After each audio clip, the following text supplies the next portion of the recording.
بسم اللہ الرحمن الرحیم۔ السلام علیکم۔ اذان کے وقت صرف یہ کام کر لو، دولت سے مالا مال ہو جاؤ گے۔ بہت سے لوگوں کو یہ باتیں نہیں معلوم، اگر ہمیں معلوم ہے ہم ان پر عمل نہیں کرتے۔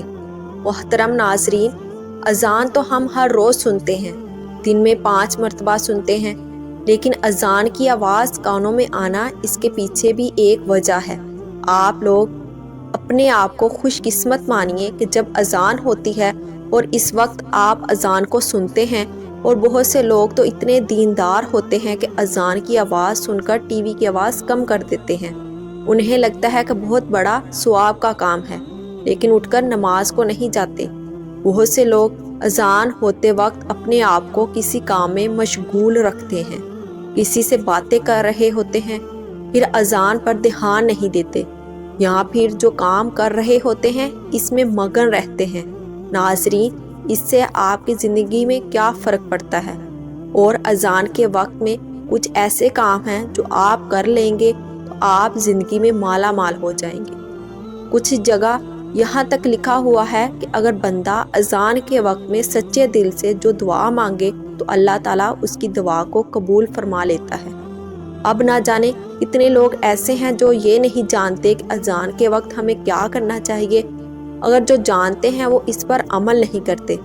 محترم ناظرین، ہم سب کو پتہ ہے کہ اذان جیسے ہوتی ہے، اگر ہم اذان کے ساتھ ساتھ اذان کو دہراتے ہیں، اگر آپ لوگ اذان کو صحیح طریقے سے دہرائیں گے تو آپ لوگ جان لیجئے آپ کو کتنا فائدہ حاصل ہوگا۔ جو لوگ اپنے صدقے دل سے مؤذن کے کلمات کو دہرائے گا جنت میں داخل ہوگا۔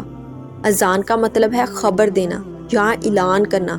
اسلامی شریعت کی زبان میں اذان ان الفاظوں کو کہا جاتا ہے جن سے لوگوں کو خبر دی جاتی ہے کہ نماز کا وقت ہو چکا ہے، مسجد میں آئیے اور جماعت کے ساتھ نماز ادا کریں۔ فرض نمازوں کو ادا کرنے کے لیے اذان دینا سنت ہے۔ جس بستی سے اذان کی آواز آئے تو معلوم چل جاتا ہے کہ یہاں کے رہنے والوں میں مسلمان بھی ہیں۔ یہی وجہ ہے کہ سرکار دو عالم صلی اللہ علیہ وآلہ وسلم یا صحابہ جہاد کے لیے مدینہ سے باہر تشریف لے جاتے تو جس بستی سے اذان کی آواز سنتے تو اندازہ لگا لیا کرتے کہ یہاں مسلمان رہتے ہیں۔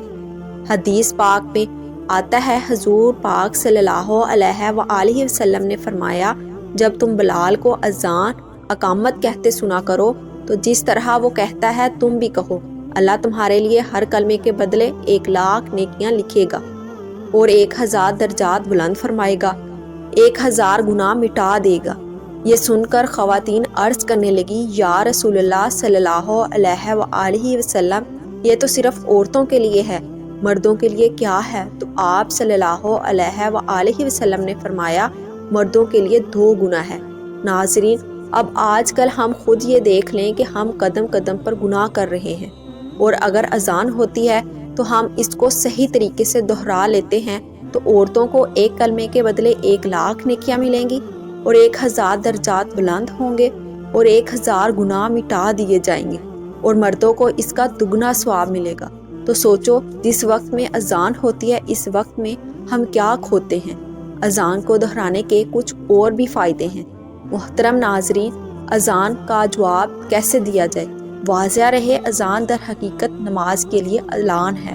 اصل عبادت نماز ہے جو ہر بالغ مرد عورت پر فرض ہے، لہٰذا اذان سن کر نماز میں مشغول ہونا ہی اذان کا جواب دینا ہے، جو شرعی واجب بھی ہے، اور زبانی جواب دینا یعنی اذان کے الفاظ دہرانا مستحب بھی ہے۔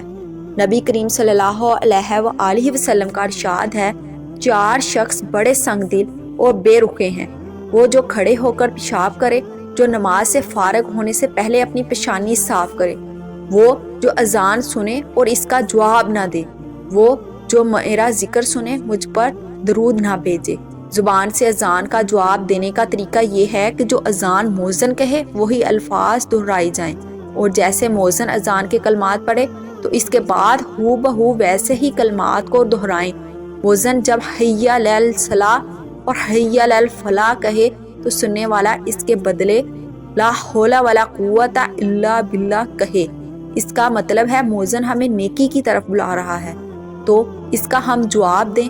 اذان مکمل ہونے کے بعد نبی کریم صلی اللہ علیہ وآلہ وسلم پر درود شریف پڑھیں، اذان کے بعد کی دعا پڑھ لیں اور پھر ہاتھ اٹھا کر اللہ تعالیٰ سے دعا مانگے تو انشاءاللہ وہ بھی مایوس نہیں ہوگا۔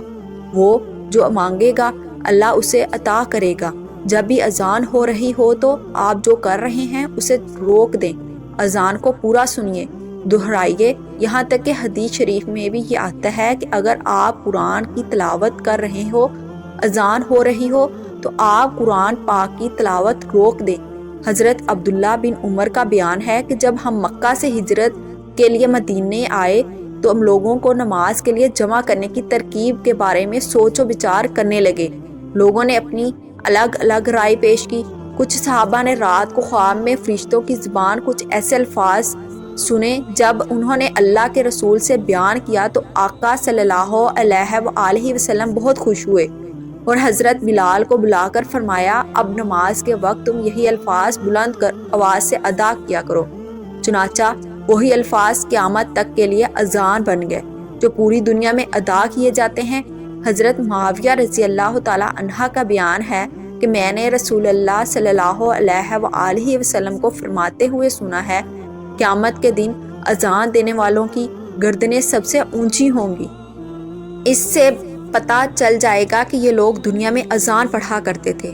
اللہ کی طرف سے اذان پڑھنے والوں کے لیے بہت بڑا اعزاز ہوگا۔ اس طرح ایک اور حدیث میں آیا ہے کہ مؤذن یعنی اذان دینے والے کی آواز جہاں تک پہنچتی ہے وہاں تک ساری چیزیں جیسے انسان اور دوسری مخلوق سبھی قیامت کے دن اس کے ایمان کی گواہی دیں گے۔ اذان کی آواز سنتے ہی خاموش ہو جائیں، اذان کے کلمات کا جواب دیں۔ اذان کا جواب دینا واجب ہے۔ اگر مسجد سے اذان کی آواز سنائی دے تو صرف ایک ہی اذان کا جواب دینا کافی ہے۔ خلوص دل سے اذان کا جواب دینے والوں کو رسول صلی اللہ علیہ وآلہ وسلم نے جنت کی بشارت دی ہے۔ لہٰذا جب اذان ہو ہم سبھی کچھ چھوڑ دیں اور اذان سننے اور اس کا جواب دینے کے لیے تیار رہنا چاہیے۔ نماز کی پابندی کرنی چاہیے۔ اور کہتے ہیں اذان دینے پر کچھ لوگوں میں اختلاف ہوا تو حضرت سعد بن ابی وقاص نے فیصلہ کے لیے ان کے میں پورا ڈلوایا۔ ان حضرت صلی اللہ علیہ وآلہ وسلم نے فرمایا کہ اگر لوگوں کو معلوم ہوتا کہ اذان کہنے اور نماز پہلی صف میں پڑھنے کا کتنا ثواب ملتا ہے، پھر ان کے لیے قرآ ڈالنے کے سوائے اور کوئی چارہ نہ باقی رہتا تو البتہ اس پر قرآ اندازی ہی کرتے۔ اور اگر لوگوں کو معلوم ہو جاتا کہ نماز کے لیے جلدی آنے میں کتنا ثواب ملتا ہے تو اس کے لیے ایک دوسرے سے آگے بڑھنے کی کوشش کرتے۔ ایک اور حدیث شریف میں بیان ہے، میں دیکھتا ہوں کہ تمہیں بکریوں اور جنگل میں رہنا پسند ہے، اس لیے جب تم جنگل میں اپنی بکریوں کو لے کر جاؤ موجود ہو نماز کے لیے اذان دو تو تم بلند آواز سے اذان دیا کرو، کیونکہ جنوں انس بلکہ تمام چیزیں جو مؤذن کی آواز سنتی ہیں قیامت کے دن اس پر گواہی دیں گی۔ حضرت ابو سعید رضی اللہ تعالی عنہ نے فرمایا کہ جب میں نے رسول صلی اللہ علیہ وآلہ وسلم سے سنا ہے، شہداء 5 قسم کے ہوتے ہیں، تعاون میں مرنے والے، پیٹ کے مرض، ہیضے وغیرہ میں مرنے والے اور ڈوب کر مرنے والے، اور جو دیوار وغیرہ کسی بھی چیز سے دب کر مر جائیں، اور خدا کے راستے میں جہاد کرتے ہوئے شہید ہونے والے۔ اور آپ نے فرمایا اگر لوگوں کو معلوم ہو جائے کہ اذان دینے اور پہلی صف میں شریک ہونے کا ثواب کتنا ہے اور پھر اس کے سوا کوئی چارہ نہ ہو کہ قرآ ڈالا جائے تو لوگ ان کے لیے قرآ ہی ڈالا کریں۔ ناظرین، میں امید کرتی ہوں کہ آج کی ویڈیو سے آپ نے بہت کچھ سیکھا ہوگا۔ اللہ تعالی ہم سب کو عمل کرنے کی توفیق عطا فرمائے۔ اگر آپ کو ویڈیو اچھی لگی تو نیچے کامنٹ باکس میں کامنٹ کر کے حوصلہ افزائی کریں۔ اگر آپ چینل پر نیو ہیں تو چینل کو سبسکرائب۔ جزاک اللہ۔